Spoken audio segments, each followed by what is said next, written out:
عزیز طلباء و طالبات، السلام علیکم ورحمۃ اللہ وبرکاتہ۔ میں عبدالقیوم ندوی آج آپ کی خدمت میں کتاب الصرف کا دوسرا سبق لے کر حاضر ہوں۔ آئیے سبق کا آغاز کرتے ہیں۔ بسم اللہ الرحمن الرحیم۔ سبق نمبر 2، ماضی کا بیان۔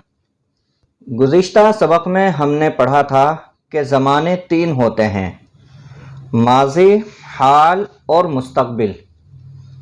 ماضی یعنی پاسٹ، حال پریزنٹ اور مستقبل فیوچر۔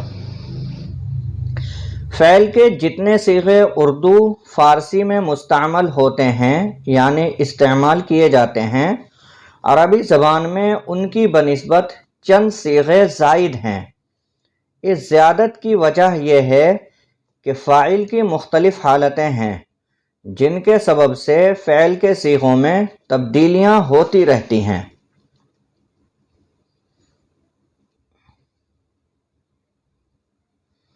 فاعل 3 حالتوں سے خالی نہیں ہو سکتا: متکلم ہوگا یا مخاطب یا غائب، پھر ان میں سے ہر ایک مذکر ہوگا یا مؤنث، اور ہر حالت میں اس کا واحد تثنیہ یا جمع ہونا بھی ضروری ہے۔ پس اس لحاظ سے فاعل کی 18 قسمیں ہوئیں، جس کے مطابق فعل میں بھی 18 صیغے حسب ذیل ہونے ضروری تھے۔ اب ان سطور میں بتایا ہے صاحب کتاب نے کہ فاعل 3 حالتوں سے خالی نہیں ہو سکتا، یعنی فاعل کی 3 کنڈیشنز ہوتی ہیں۔ فرسٹ متکلم، سیکنڈ مخاطب اور تھرڈ غائب۔ انگریزی میں ہم انہی چیزوں کو متکلم یعنی فرسٹ پرسن، مخاطب سیکنڈ پرسن اور غائب کو تھرڈ پرسن کہتے ہیں۔ پھر فاعل میں سے ہر ایک یا تو مذکر ہوگا یا مؤنث ہوگا۔ جیسے ناؤن ہوتا ہے انگریزی میں کہ وہ میسکولن اور فیمینن ہوتا ہے، اسی طرح سے عربک میں بھی مذکر اور مؤنث ہوا کرتا ہے، اور ہر حالت میں اس کا واحد تثنیہ یا جمع ہونا بھی ضروری ہے۔ ہمارے یہاں اردو زبان میں اور انگریزی میں بھی واحد اور جمع ہوتے ہیں، یعنی سنگولر اور پلورل، اور اردو میں بھی واحد اور جمع۔ لیکن عربی میں ایک چیز اور ہوتی ہے، واحد کے بعد تثنیہ آتا ہے جو 2 چیزوں پر دلالت کرتا ہے، تو عربی میں یہ تثنیہ زائد ہو جاتا ہے۔ واحد تثنیہ اور جمع ہونا بھی ضروری ہے۔ پس اس لحاظ سے فاعل کی 18 قسمیں ہوئیں۔ آئیے چارٹ دیکھتے ہیں۔ 3 صیغے مذکر متکلم کے لیے، پھر اس کے اپوزٹ 3 صیغے مؤنث متکلم کے لیے، یعنی 3 صیغے واحد تثنیہ جمع کے اعتبار سے مذکر کے ہو جائیں گے۔ بولنے والا یا تو 1 ہوگا یا 2 یا پھر 3۔ اسی طرح سے مؤنث میں بھی 1، 2 اور 3۔ 3 صیغے مذکر مخاطب کے لیے، 3 صیغے مؤنث مخاطب کے لیے، 3 صیغے مذکر غائب کے لیے، 3 صیغے مؤنث غائب کے لیے۔ مگر عربوں کے استعمال میں بعض صیغے مشترک آئے ہیں، یعنی ایک صیغہ ہی کئی فاعلوں کے لیے، کئی فاعل کے لیے استعمال ہو جاتا ہے۔ چنانچہ متکلم کے 6 صیغوں کے بجائے 2 صیغے مستعمل ہیں۔ ان کی تفصیل گردان سے معلوم ہوگی۔ نوٹ: سہولت تعلیم کے خیال سے فعل کی گردان غائب کے صیغوں سے شروع کی گئی ہے۔ آئیے گردان دیکھ لیتے ہیں۔ بحث اس بات فعل ماضی معروف۔ ابھی اوپر ہم گزشتہ سبق میں پڑھ کے آئے تھے کہ مثبت منفی پڑھا ہم نے، پھر معروف اور مجہول پڑھا، تو یہاں پر یہ پورا ایک گردان کا نام دیا گیا ہے، فعل بحث اس بات فعل ماضی معروف۔ اس بات کہتے ہیں یعنی مثبت، جس سے کسی کام کا ہونا یا کرنا پایا جائے جس میں، اسے کہیں گے مثبت۔ اس کے اپوزٹ آتا ہے منفی، جسے نیگیٹو کہا جاتا ہے، اور مثبت کو افرمیٹو بولتے ہیں۔ پھر ماضی میں یا فعل میں اور بھی دو چیزیں ہوتی ہیں، یا تو فعل معروف ہوگا یا مجہول ہوگا۔ معروف میں آپ نے پڑھا تھا کہ جس فعل کا فاعل معلوم ہو اس کو معروف کہتے ہیں، اور جس فعل کا فاعل معلوم نہ ہو اس کو مجہول کہا جاتا ہے۔ تو یہاں پر یہ فعل ماضی معروف ہے، یعنی اس سے کسی کام کا کرنا بھی پایا جا رہا ہے اور یہ بھی معلوم ہو رہا ہے کہ وہ کام کس نے کیا۔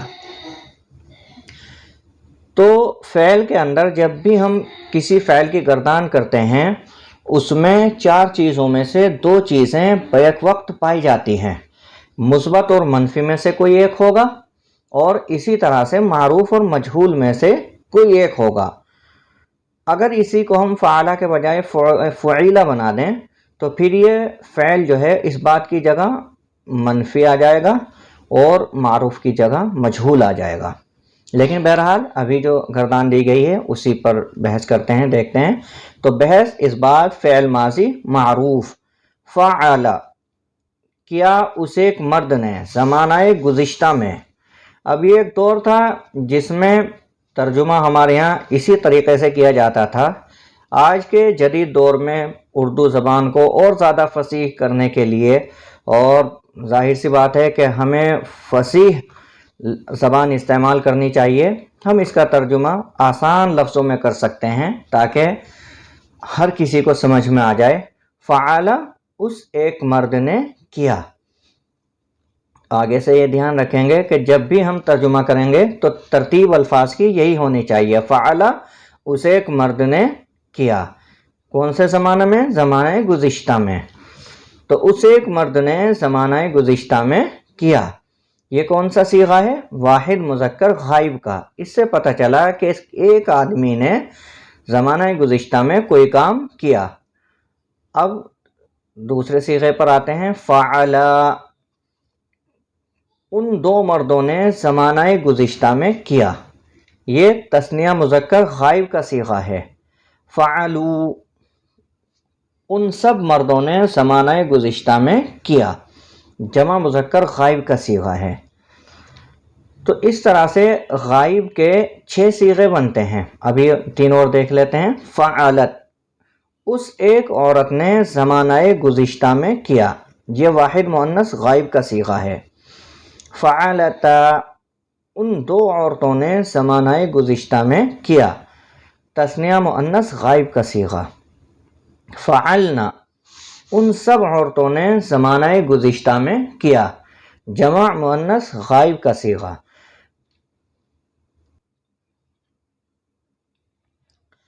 تو یہ غائب کے 6 صیغے بنتے ہیں، 3 مذکر غائب کے اور 3 مؤنث غائب کے۔ پھر ان میں سے ہر ایک کے لیے واحد تثنیہ اور جمع کے لیے الگ الگ صیغے ہیں، جیسے فعل صیغہ واحد مذکر غائب، فعل تثنیہ مذکر غائب، فعلوا جمع مذکر غائب، اور فعلت واحد مؤنث غائب، فعلتا تثنیہ مؤنث غائب، معاف کیجیے گا، فعلنا جمع مؤنث غائب۔ تو غائب کے 6 صیغے ہوئے۔ اب ان 6 صیغوں کے بعد حاضر کے یا مخاطب کے 6 صیغے آتے ہیں۔ فعلتا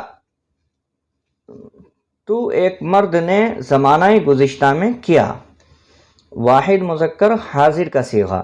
فعلتما تم دو مردوں نے زمانہ گزشتہ میں کیا، تثنیہ مذکر حاضر کا صیغہ۔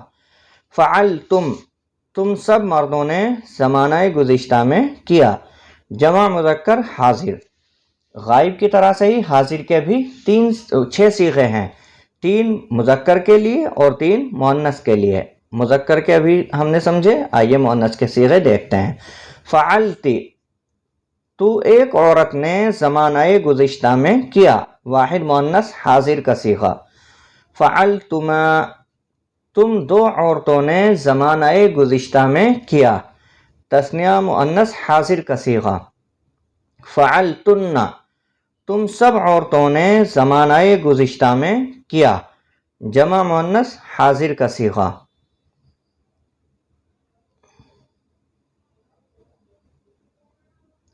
فعلت، میں ایک مرد یا ایک عورت نے زمانہ گزشتہ میں کیا، یہ واحد مذکر اور مؤنث متکلم کے لیے آتا ہے، یعنی دو صیغوں کا کام ایک ہی صیغہ کر رہا ہے۔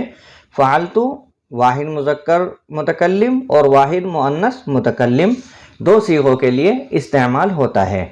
اسی طرح سے فعلنا، ہم دو مردوں یا دو عورتوں نے کیا، یہ تثنیہ مذکر و مؤنث متکلم، اور اسی طرح سے ہم سب مردوں یا سب عورتوں نے کیا، یہ جمع مذکر و مؤنث متکلم۔ تو فعلنا چار صیغوں کے لیے استعمال ہوتا ہے۔ پہلا استعمال تثنیہ مذکر کے لیے، دوسرا استعمال تثنیہ مؤنث کے لیے، تیسرا استعمال جمع مذکر متکلم کے لیے، اور اسی طرح سے چوتھا استعمال ہوگا جمع مؤنث متکلم کے لیے۔ تو جو ترتیب اوپر ذکر کی گئی اس اعتبار سے متکلم کے بھی 6 صیغے ہونے چاہیے، لیکن 6 صیغوں کے بجائے متکلم کے صرف 2 صیغے آتے ہیں۔ فعلت واحد متکلم کا صیغہ اور فعلنا تثنیہ و جمع متکلم کا صیغہ ہوتا ہے۔ فعلت 2 صیغوں کا کام کرتا ہے، واحد مذکر اور واحد مؤنث متکلم، یعنی فعلت مذکر کے لیے بھی استعمال ہوگا اور مؤنث متکلم کے لیے بھی استعمال ہوگا، اور فعلنا 4 صیغوں کے لیے استعمال ہوگا، تثنیہ مذکر کے لیے، تثنیہ مؤنث کے لیے، اسی طرح سے جمع مذکر کے لیے اور جمع مؤنث کے لیے۔ تو فعلنا 4 صیغوں کے لیے یہاں پر استعمال ہوا ہے۔ اس طرح صیغوں کی کل تعداد جو ہے 14 بنتی ہے، 6 صیغے غائب کے، 6 حاضر کے اور 2 متکلم کے۔ گردان آپ کو پڑھ کر بتا دی گئی ہے۔ کوئی بھی گردان اگر یاد کرنی ہوتی ہے تو اس کا آسان طریقہ یہ ہوتا ہے کہ پہلے گردان یاد کر لی جائے اور زبان پر اس طرح سے رواں کر دی جائے کہ ایک سانس میں کئی ساری گردانیں بیک وقت پڑھ سکتے ہوں۔ جیسے فعالہ ہے تو کم سے کم 6-7 مرتبہ ایک ہی سانس میں اسے پڑھنے کی پریکٹس کر لی جائے۔ علم صرف میں زیادہ تر چیزیں جو ہیں وہ رٹنے سے متعلق ہوتی ہیں، اگر انہیں اسی روانگی سے نہ رٹا جائے اور زبان پر جاری نہ کی جائے تو آگے چل کر پریشانیاں ہوتی ہیں۔ تو اس گردان میں بھی امید ہے کہ آپ انشاءاللہ ایسے ہی اس کو یاد کریں گے اور 5-6 مرتبہ ایک ہی سانس میں اس کی گردان کرتے رہیں گے۔ پھر اس کے بعد گردان جب ازبر یاد ہو جائے تو صیغوں کے اعتبار سے پھر ترجمہ کرنے کی مشق کی جائے۔ صیغوں کا ترجمہ کرنے کے لیے انہیں 14 صیغوں کو اسی طرح سے منقسم کر لیں، 6 صیغے غائب کے، 6 حاضر کے اور 2 متکلم کے، پھر ہر ایک کے اعتبار سے مذکر و مؤنث کے اعتبار سے ترجمہ کرتے رہیں۔ انشاءاللہ بہت آسانی کے ساتھ یہ صیغے یاد ہو جائیں گے اور پوری گردان یاد ہو جائے گی۔ اللہ تعالیٰ سے دعا ہے کہ صحیح طریقے سے ہمیں ان دروس کو سمجھنے کی اور صحیح طرح سے ان پر محنت کرنے کی توفیق عطا فرمائے۔ یہیں پر ہم سبق کا اختتام کرتے ہیں۔ اللہ تعالیٰ سے دعا ہے کہ اللہ تبارک و تعالیٰ آپ کو شاد و آباد رکھے اور خوش رکھے۔ اپنی خصوصی دعاؤں میں ہمیں یاد رکھیے۔ السلام علیکم ورحمۃ اللہ وبرکاتہ۔